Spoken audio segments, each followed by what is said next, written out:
भारत माता की। भारत माता की।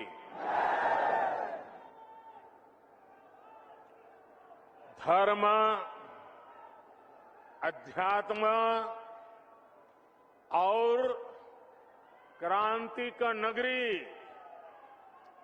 गोरखपुर का देवतुल्य लोगन के हम प्रणाम करत बानी।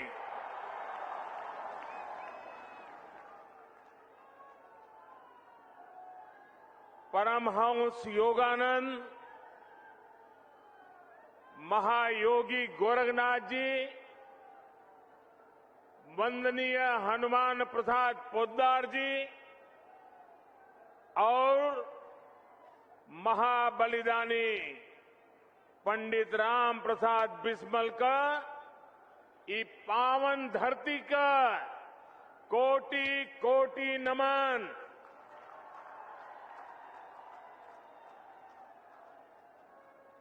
आप सब लोग जमने खाद कारखाना और एम्स का बहुत दिन से इंतजार करत रही है।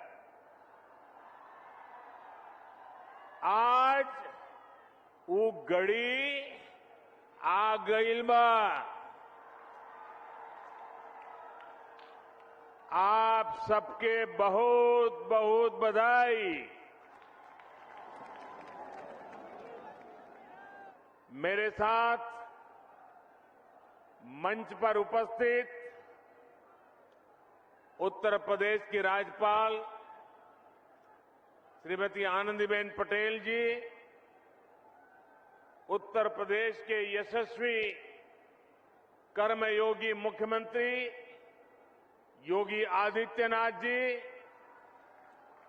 उत्तर प्रदेश के उप मुख्यमंत्री केशव प्रसाद मौर्य, डॉक्टर दिनेश शर्मा,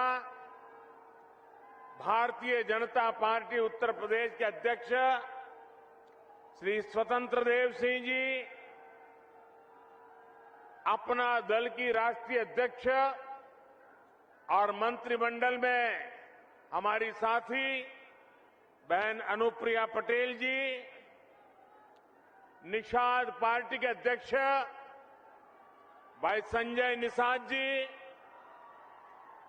मंत्रिमंडल में मेरे सहयोगी श्री पंकज चौधरी जी, उत्तर प्रदेश सरकार के मंत्री श्री जयप्रताप सिंह जी, श्री सूर्य प्रताप शाही जी, श्री दारा सिंह चौहान जी, स्वामी प्रसाद मौर्य जी, उपेंद्र तिवारी जी, सतीश द्विवेदी जी, जयप्रकाश निषाद जी, राम चौहान जी, आनंद स्वरूप शुक्ला जी, संसद में मेरे साथीगण, यूपी विधानसभा और विधान परिषद के सदस्यगण और विशाल संख्या में हमें आशीर्वाद देने के लिए आए हुए मेरे प्यारे भाइयों और बहनों,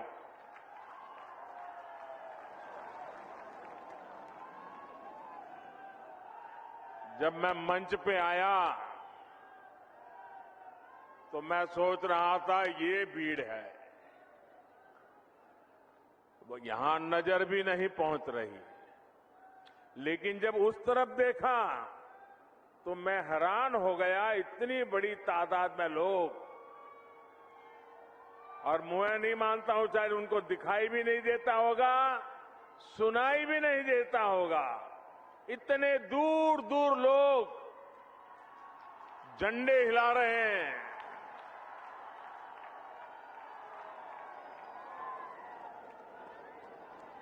ये आपका प्यार, ये आपके आशीर्वाद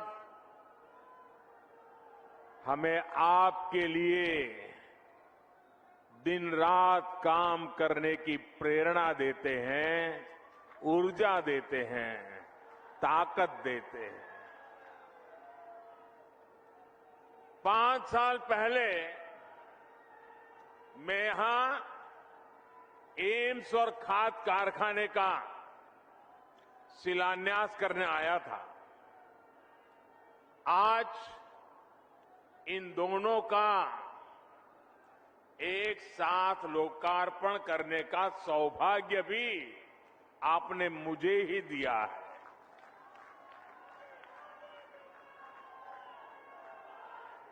आईसीएमआर के रीजनल मेडिकल रिसर्च सेंटर को भी आज अपनी नई बिल्डिंग मिली है। मैं यूपी के लोगों को बहुत बहुत बधाई देता हूं। साथियों, गोरखपुर में फर्टिलाइजर प्लांट का शुरू होना, गोरखपुर में एम्स का शुरू होना अनेक संदेश दे रहा है। जब डबल इंजन की सरकार होती है तो डबल तेजी से काम भी होता है।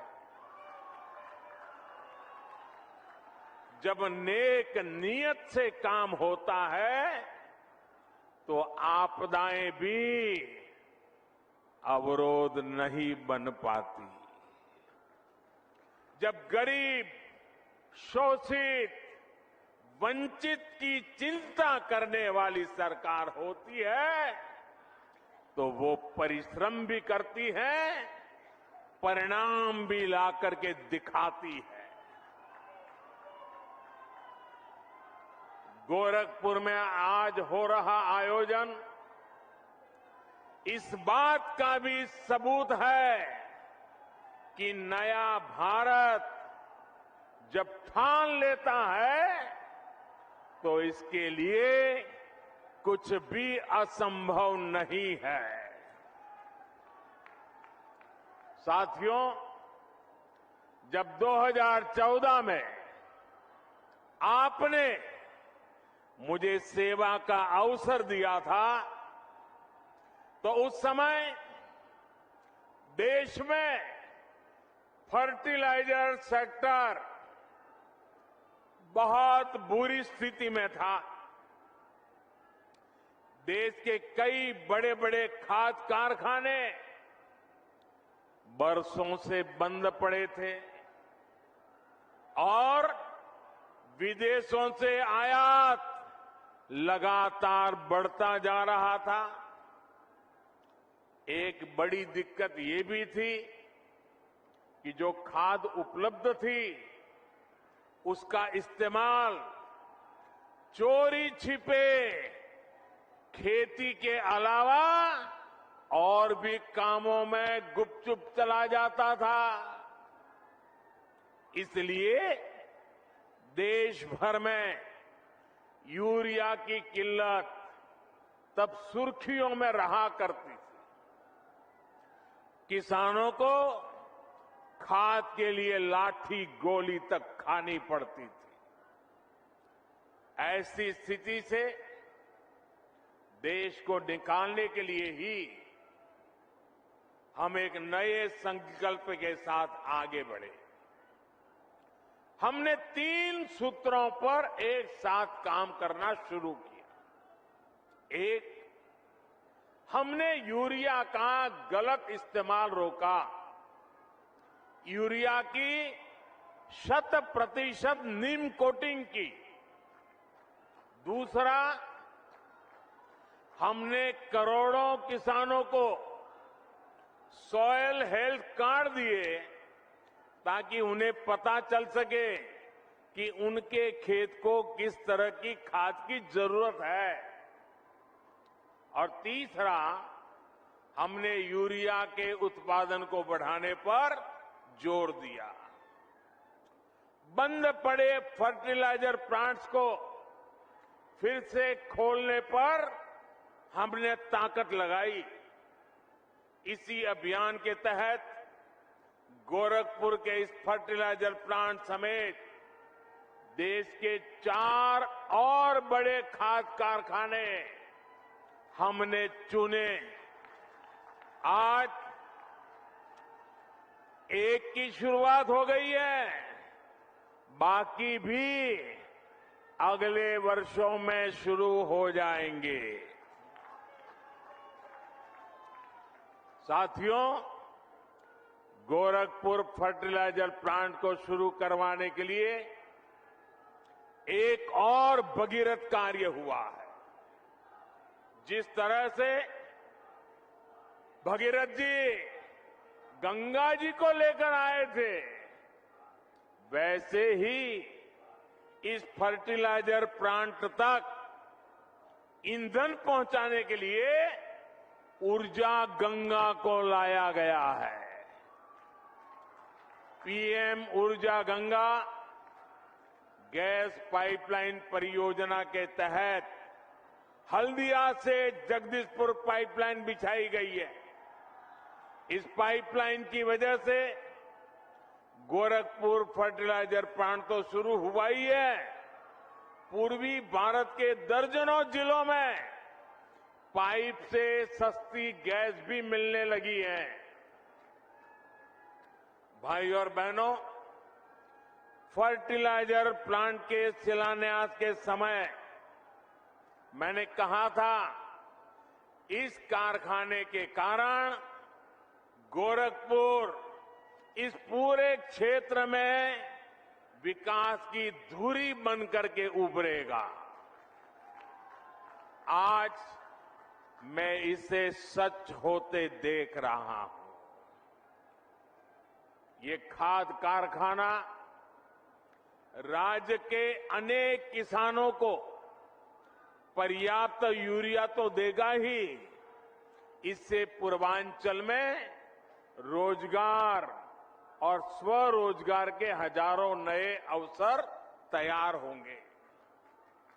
अब यहां आर्थिक विकास की एक नई संभावना फिर से पैदा होगी।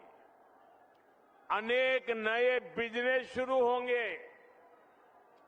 खाद कारखाने से जुड़े सहायक उद्योगों के साथ ही ट्रांसपोर्टेशन और सर्विस सेक्टर को भी इससे बढ़ावा मिलेगा।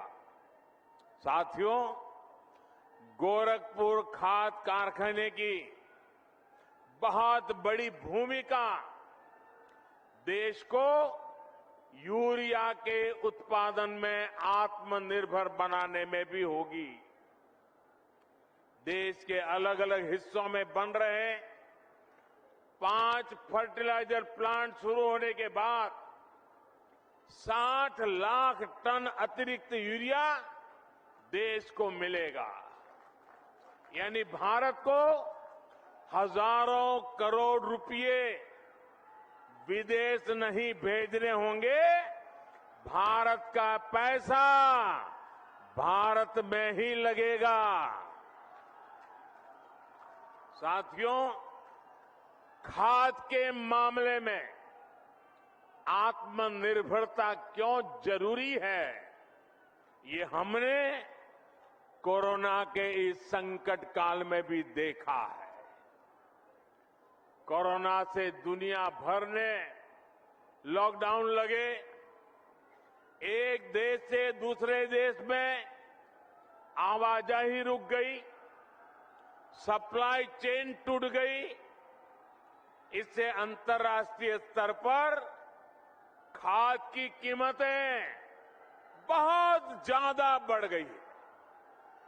लेकिन किसानों के लिए समर्पित और संवेदनशील हमारी सरकार ने ये सुनिश्चित किया कि दुनिया में फर्टिलाइजर के दाम भले बढ़े, बहुत बढ़ गए, लेकिन वो बोझ हम किसानों की तरफ नहीं जाने देंगे।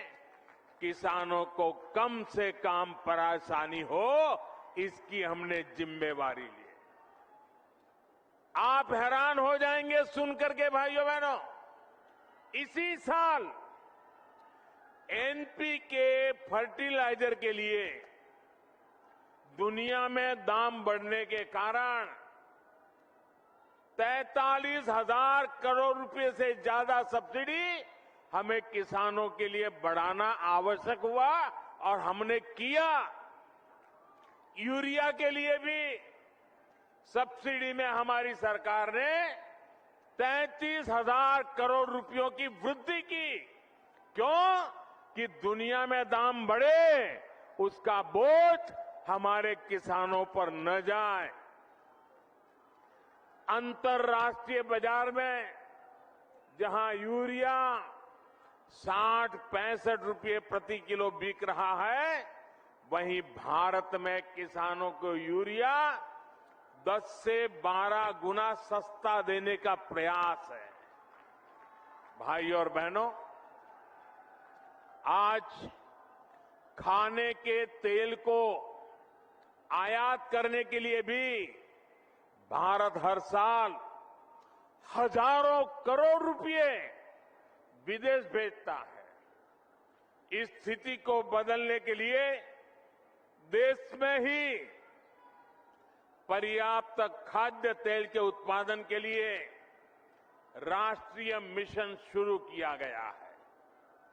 पेट्रोल डीजल के लिए कच्चे तेल पर भी भारत हर वर्ष 5-7 लाख करोड़ रुपए खर्च करता है। इस आयात को भी हम इथेनॉल और बायोफ्यूल पर बल देकर कम करने में जुटे हैं। पूर्वांचल का एक क्षेत्र तो गन्ना किसानों का गढ़ है। इथेनॉल गन्ना किसानों के लिए चीनी के अतिरिक्त कमाई का एक बहुत बेहतर साधन बन रहा है। उत्तर प्रदेश में ही बायोफ्यूल बनाने के लिए अनेक फैक्ट्रियों पर काम चल रहा है। हमारी सरकार आने से पहले यूपी से सिर्फ 20 करोड़ लीटर इथेनॉल तेल कंपनियों को भेजा जाता था। आज करीब करीब 100 करोड़ लीटर इथेनॉल अकेले उत्तर प्रदेश के किसान भारत की तेल कंपनियों को भेज रहे हैं। पहले खाड़ी का तेल आता था, अब झाड़ी का भी तेल आने लगा है।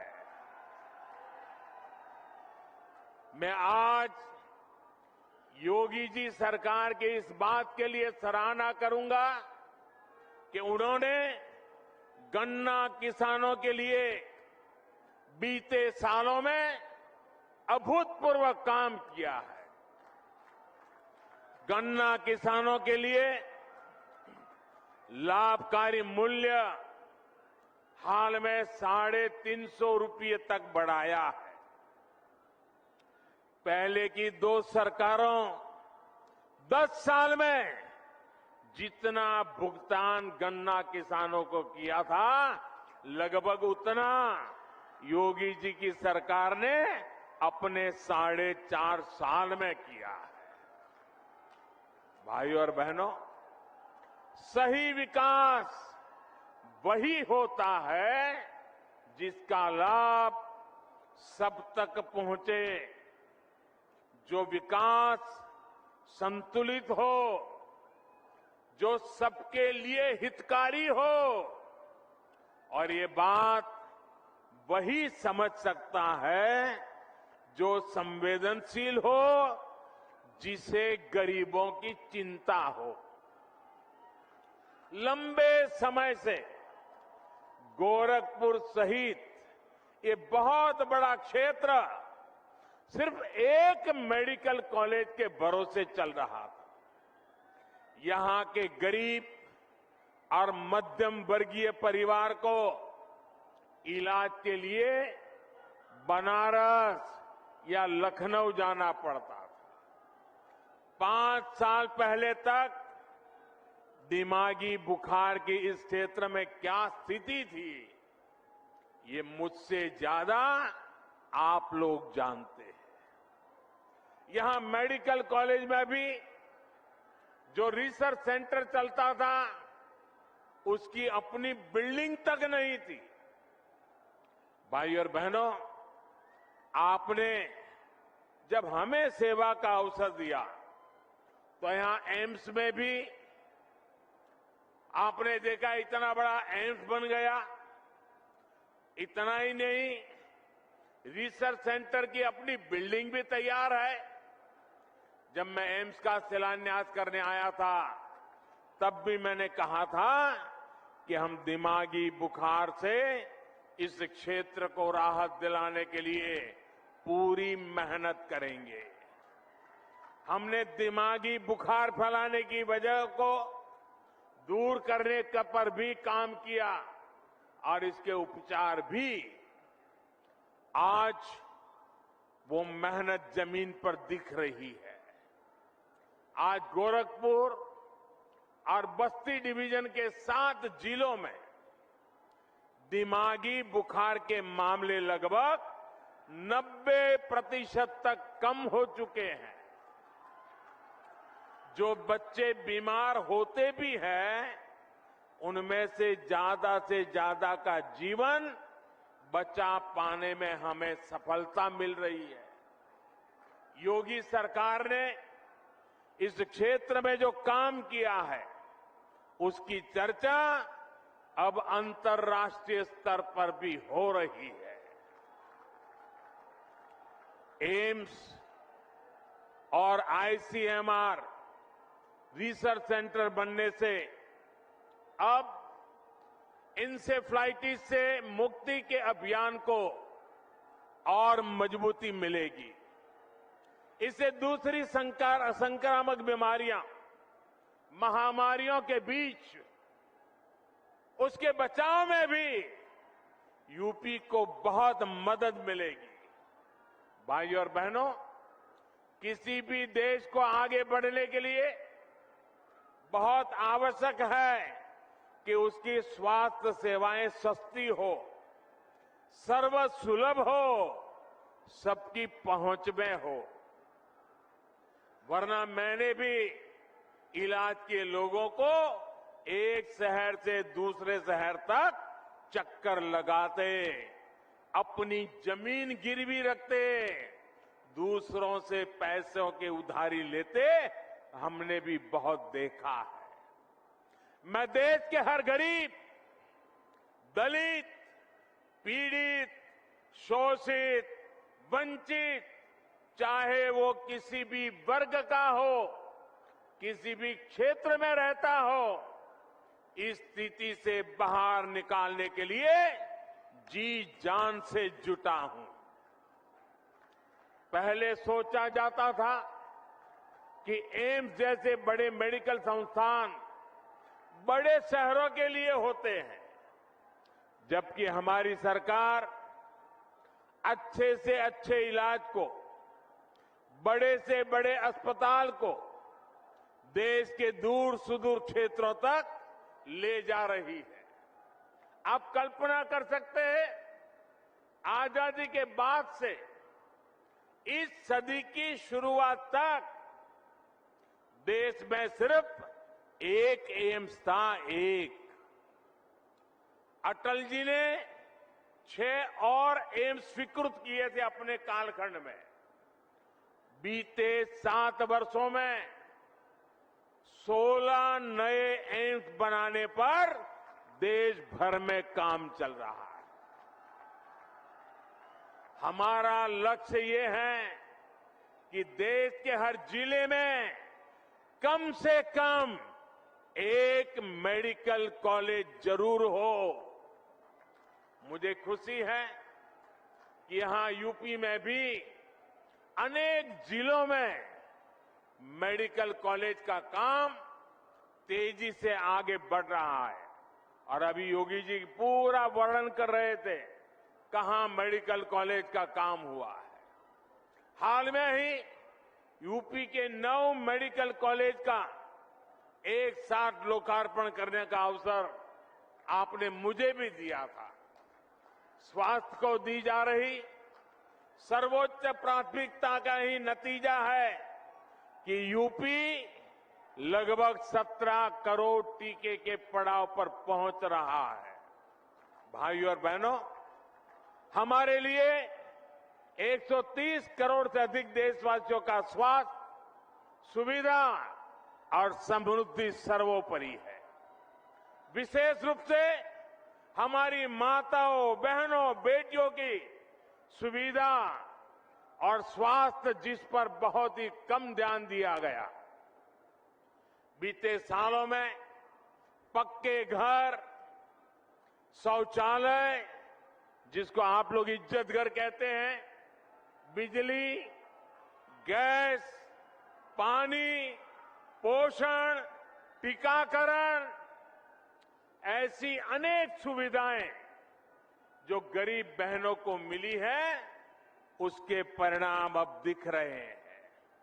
हाल में जो फैमिली हेल्थ सर्वे आया है, वो भी कई सकारात्मक संकेत देता है।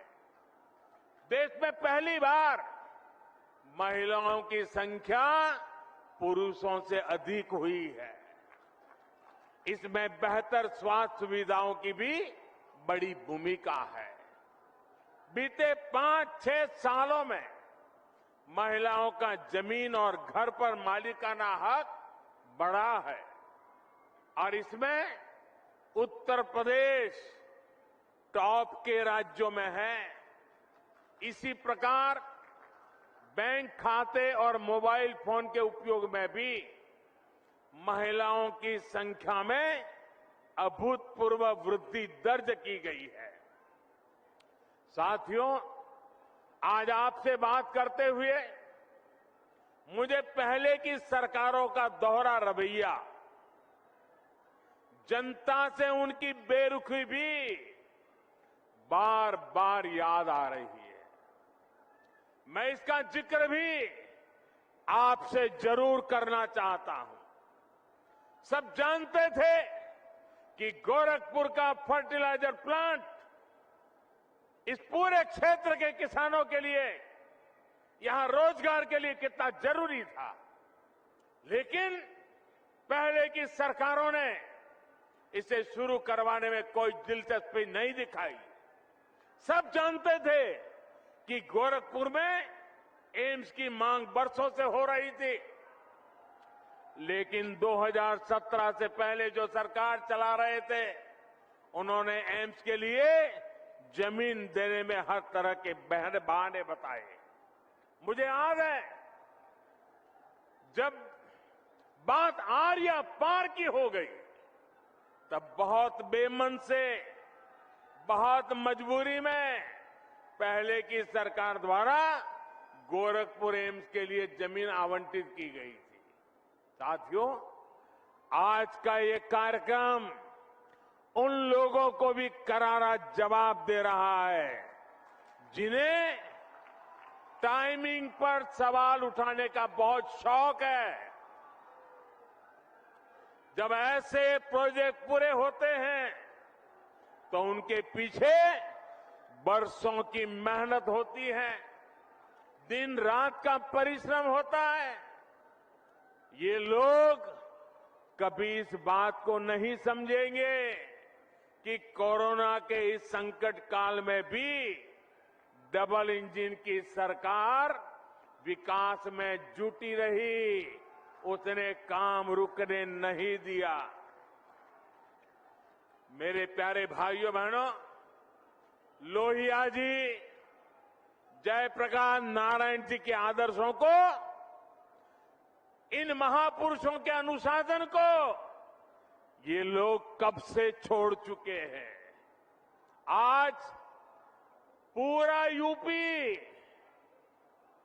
भली भांति जानता है कि लाल टोपी वालों को लाल बत्ती से मतलब रहा है। उनको आपके दुख तकलीफ से कोई लेना देना नहीं है। ये लाल टोपी वालों को सत्ता चाहिए, घोटालों के लिए, अपनी तिजोरी भरने के लिए, अवैध कब्जों के लिए, माफियाओं को खुली छूट देने के लिए लाल टोपी वालों को सरकार बनानी है, आतंकवादियों पर मेहरबानी दिखाने के लिए, आतंकियों को जेल से छुड़ाने के लिए। और इसलिए याद रखिए, लाल टोपी वाले यूपी के लिए रेड अलर्ट है, रेड अलर्ट, यानी खतरे की घंटी है। साथियों, यूपी का गन्ना किसान नहीं भूल सकता है कि योगी जी के पहले की जो सरकार थी उसने कैसे गन्ना किसानों को पैसे के भुगतान में रुला दिया था। किस्तों में जो पैसा मिलता था उसमें भी महीनों का अंतर होता था। उत्तर प्रदेश में चीनी मिलों को लेकर कैसे कैसे खेल होते थे, क्या क्या घोटाले किए जाते थे, इससे पूर्वांचल और पूरे यूपी के लोग अच्छी तरह परिचित है। साथियों, हमारी डबल इंजन की सरकार आपकी सेवा करने में जुटी है, आपका जीवन आसान बनाने में जुटी है। भाइयों बहनों, आपको विरासत में जो मुसीबतें मिली हैं, हम नहीं चाहते हैं कि आपको ऐसी मुसीबतें विरासत में आपके संतानों को देने की नौबत आए। हम ये बदलाव लाना चाहते हैं। पहले की सरकारों के वो दिन भी देश ने देखे हैं जब अनाज होते हुए भी गरीबों को नहीं मिलता था। आज हमारी सरकार ने सरकारी गोदाम गरीबों के लिए खोल दिए हैं और योगी जी पूरी ताकत से हर घर अन्न पहुंचाने में जुटे हुए हैं। इसका लाभ यूपी के लगभग 15 करोड़ लोगों को हो रहा है। हाल ही में पीएम गरीब कल्याण अन्न योजना को होली से आगे तक के लिए बढ़ा दिया गया है। साथियों, पहले बिजली सप्लाई के मामले में यूपी के कुछ जिले वीआईपी थे, वीआईपी। योगी जी ने यूपी के हर जिले को आज वीआईपी बनाकर बिजली पहुंचाने का काम किया है। आज योगी जी की सरकार में हर गांव को बराबर और भरपूर बिजली मिल रही है। पहले की सरकारों ने अपराधियों को संरक्षण देकर यूपी का नाम बदनाम कर दिया था। आज माफिया जेल में है और निवेशक दिल खोलकर यूपी में निवेश कर रहे हैं। यही डबल इंजन का डबल विकास है। इसलिए डबल इंजन की सरकार पर यूपी को विश्वास है। आपका ये आशीर्वाद हमें मिलता रहेगा। इसी अपेक्षा के साथ एक बार फिर से आप सबको बहुत बहुत बधाई।